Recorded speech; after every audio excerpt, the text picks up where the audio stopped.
My girlfriend broke into my locked desk looking for evidence of cheating because all men cheat. She found the receipt for the brand new car I bought as her surprise gift. She called me crying happy tears. I told her, take it back. I don't date snoops. I, 29 male, got home from work last Tuesday to find my girlfriend, 27, sitting on the couch, mascara running, holding a piece of paper. The locked drawer on my desk was hanging open, the small lock I'd installed completely busted off. She looked up when I walked in. I found it. My brain needed a second to catch up. Found what? Did you break into my desk? I had to know. Her voice cracked. Every guy I've dated has cheated. Every single one. I needed to be sure. The paper in her hand was the purchase receipt for a 2023 Honda Civic. $23,000 paid in full 3 days ago. The car I'd been planning to surprise her with for her birthday next month. I'd been saving for 18 months, working overtime, skipping trips with friends, the whole 9 yards. She stood up, tears streaming. You bought me a car? Baby, I'm so sorry. All men cheat and I couldn't. Stop. My voice came out flat, cold. You broke into my locked desk. I know, but I was so scared You invaded my privacy because you decided I was guilty before I did anything. But you weren't. You were buying me a car. She was smiling now like this was somehow okay. This is the sweetest thing anyone's ever done for me. I took the receipt from her hand. Where's the key to my desk?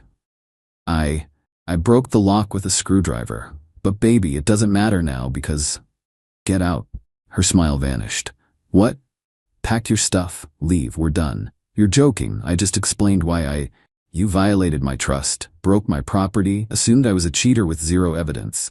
That's not love. That's paranoia and disrespect. But the car. You bought me a car.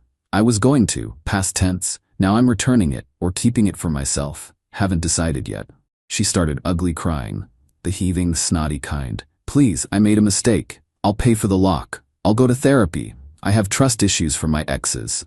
Your exes didn't break into locked furniture. You did. That's on you, not them. You can't be serious right now. I'm dead serious. You've got until I finish making dinner to be gone. Otherwise, I'm calling the cops for property damage. Property damage? Over a stupid lock?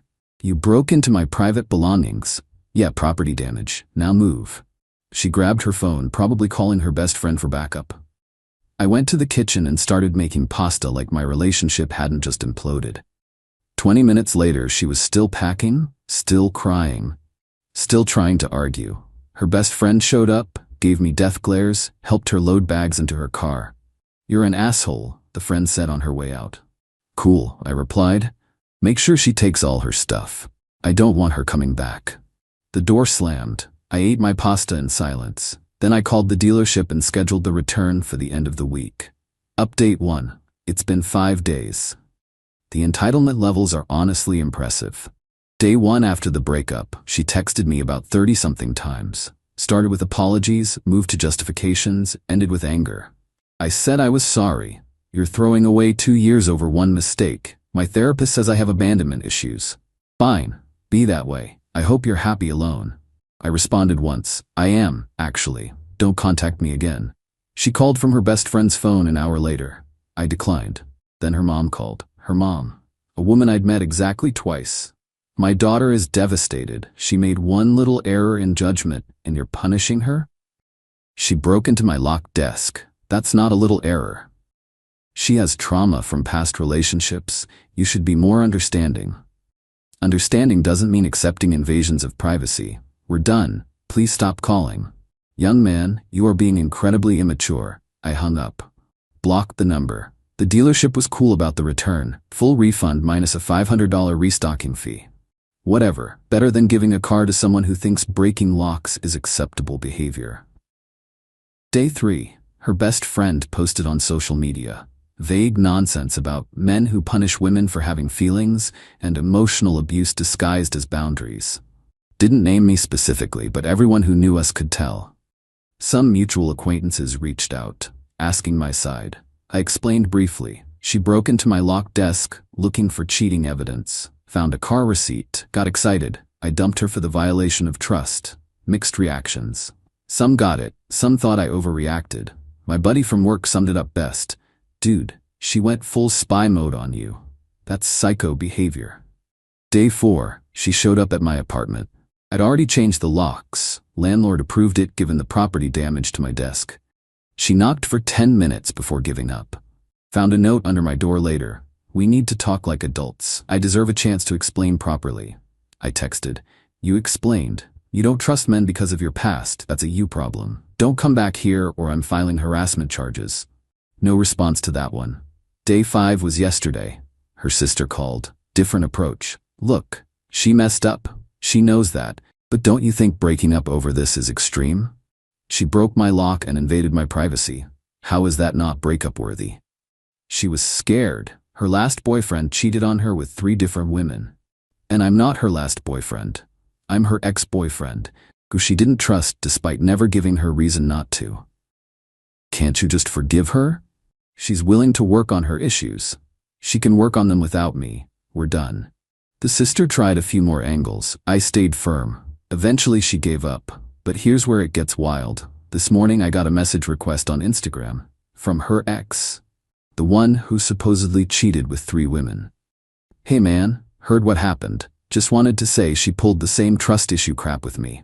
Accused me of cheating constantly, went through my phone, my computer, everything. The 3 women thing was her finding messages between me and coworkers. Work stuff. But she twisted it into affairs.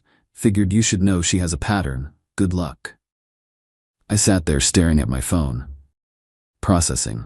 She'd told me her ex was a serial cheater, used it to justify her trust issues, but according to him, she was the problem. The paranoid one.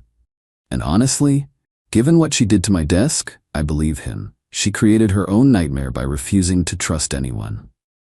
Update 2. 2 weeks since the breakup, the entitlement reached absolutely unhinged levels. After the ex's message, I did something probably petty. I responded, asked for details. He sent screenshots, messages between them from 2 years ago. Her accusing him of affairs based on literally nothing. Him defending himself. Her demanding passwords to everything.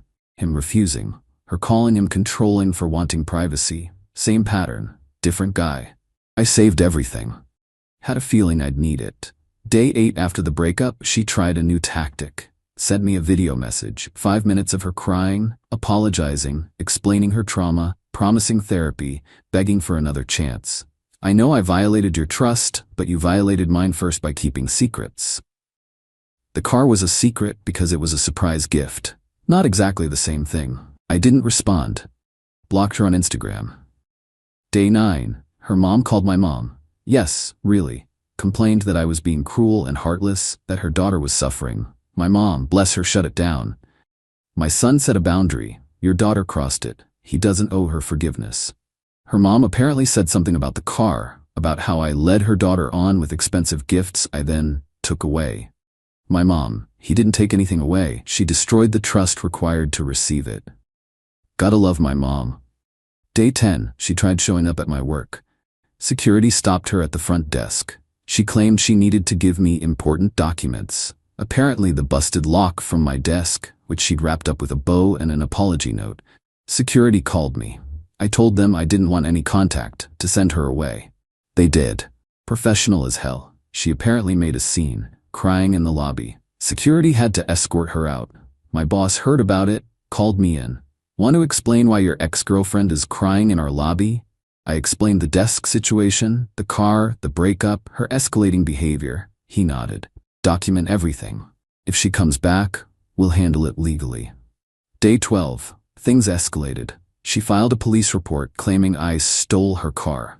The car I'd bought, registered in my name, that I'd returned to the dealership before ever giving her keys. 2 cops showed up at my apartment. I showed them the receipt, my name, my credit card, the return confirmation, everything. Explained the whole situation. The older cop sighed. "This is a civil matter at best. You never gave her possession of the vehicle." "She's claiming emotional distress and financial promises," the younger one added.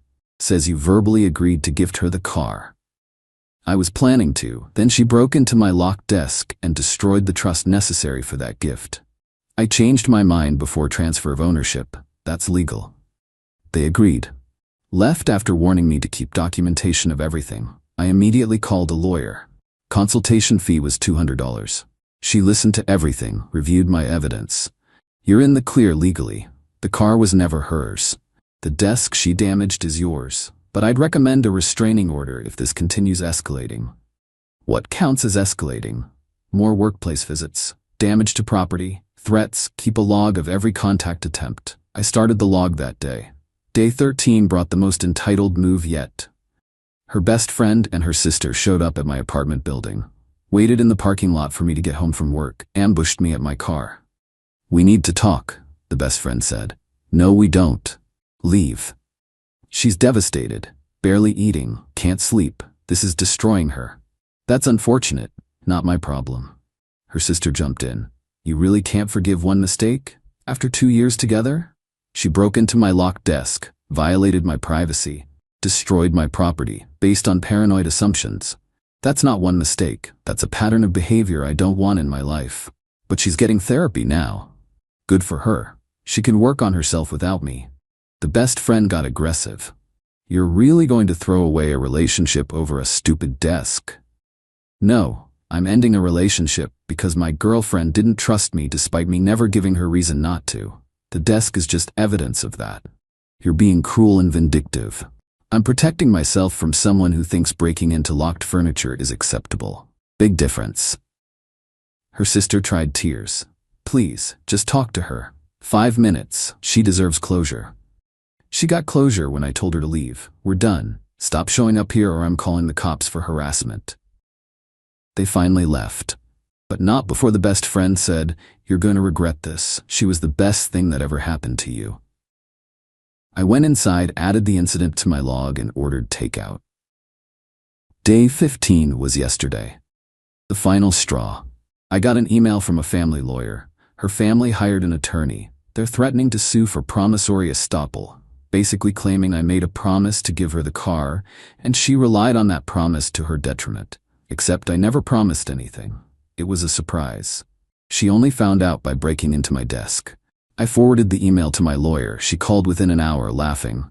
"This is ridiculous. They have no case. You made no promise. She took no action in reliance. There's no detriment. This is intimidation." So what do? I'll respond, firmly. Shut this down. And I'm recommending we file for a restraining order. This is harassment. We filed yesterday afternoon. Hearing scheduled for next week. I also changed my number. Fresh start. Only gave it to family, close friends, and work. Complete communication blackout with her and her entire circle. The peace is incredible. Final update. 3 weeks since the desk incident, everything's resolved. Time to close this chapter. The restraining order hearing was last week. She showed up with her mom and the same lawyer who sent the threatening email. I brought my lawyer and documentation of everything. Photos of the damaged desk lock, the car receipt showing my name as purchaser, return confirmation from dealership, her ex's screenshots showing the pattern of paranoid behavior. Police report she filed falsely claiming I stole her car. My log of every contact attempt, workplace visit, parking lot ambush. The judge reviewed everything, asked her direct questions. "Ma'am, did you break into your boyfriend's locked desk?" "Yes, but I thought he was." "Yes or no, please." "Yes." "And the car was registered in his name?" "Yes, but he was giving it to me." "As a surprise, correct? You found out by breaking into his desk?" "Well, yes, but..." "So he made no promise to you directly?" "He bought it for me." The judge looked tired. "But you only knew about it because you violated his privacy and damaged his property." Her lawyer tried arguing about verbal contracts and promises. Judge wasn't having it. "There's no contract here. Gifts required delivery and acceptance. The vehicle was never delivered. Mr. My last name discovered a violation of trust and chose not to complete the gift. That's his right." Her mom started crying. Her lawyer looked frustrated. Furthermore, the continued contact after being asked to stop, the workplace visit, the false police report, these constitute harassment. The restraining order is granted. 6 months, no contact. She burst into tears, real ones this time.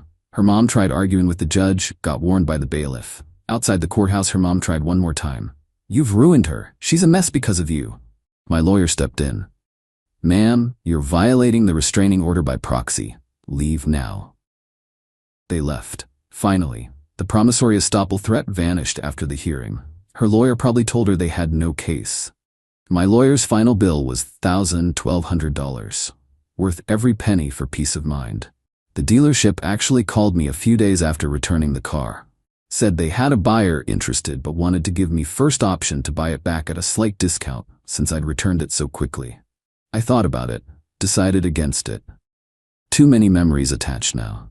They sold it to the other buyer. I took my refund minus fees, put it back in savings. Through mutual friends, I heard what happened with her. She moved back in with her parents. The workplace incident got back to her boss somehow, had to explain why she was causing scenes at her ex's job. Got a warning about professionalism. Her best friend apparently distanced herself after realizing the full story. Turns out showing up at someone's workplace and parking lot is harder to defend than she thought. Her ex, the one who messaged me, posted something vague about dodging bullets. After hearing about the restraining order, I didn't engage, but I appreciated the validation. The broken desk lock, I replaced it with a better one. Reinforced the drawer too. The desk sits in the same spot in my apartment. I use it daily. No longer reminds me of betrayal, just reminds me I have boundaries and enforce them. My mom's been checking in regularly. She's proud of how I handled it. Some women need to learn that trust is earned, not owed, she said. And violations have consequences. Work's been normal.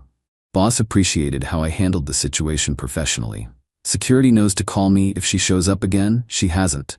The mutual friends who thought I overreacted eventually heard the full story. The broken lock, the false police report, the lawyer threats, all of it. Most came around. The ones who didn't? Not my friends anymore. I'm not dating yet. Taking time to process. My therapist? Yeah, I started going. Says what I experienced was a form of emotional violation, that my boundary setting was healthy and necessary. She also said something that stuck. Someone who loves you doesn't break into your locked belongings. Someone who loves you trusts you until given reason not to. The car thing still stings. I put so much effort into that surprise. 18 months of saving, planning, imagining her face when I gave her the keys. But I'm glad I found out who she really was before that moment. Before marriage, before kids, before legally binding our lives together. She showed me she didn't trust me. Showed me she'd rather violate my privacy than communicate. Showed me she'd make me pay for her ex's mistakes. That's not love. That's insecurity weaponized. The restraining order expires in 5.5 months. I doubt she'll try anything after that. But if she does, I'll handle it the same way I handled everything else, with clear boundaries and zero tolerance for disrespect. Someone asked me yesterday if I regretted being harsh with her. If maybe I should have given her another chance. I thought about it. Really thought about it. Then I looked at my desk, at the reinforced lock I installed, at the peace I feel knowing my space is respected. No regrets. She made a choice when she broke that lock. I made a choice when I told her to leave. She thought finding the car receipt would fix everything, that the gift would override the violation. But here's the thing about trust. Once it's broken, no gift is expensive enough to repair it. The car was worth $23,000. My peace of mind? Priceless. Time to move forward. Alone, yeah. But with my boundaries intact and my dignity preserved. And honestly, that's worth more than any relationship built on paranoia and broken locks.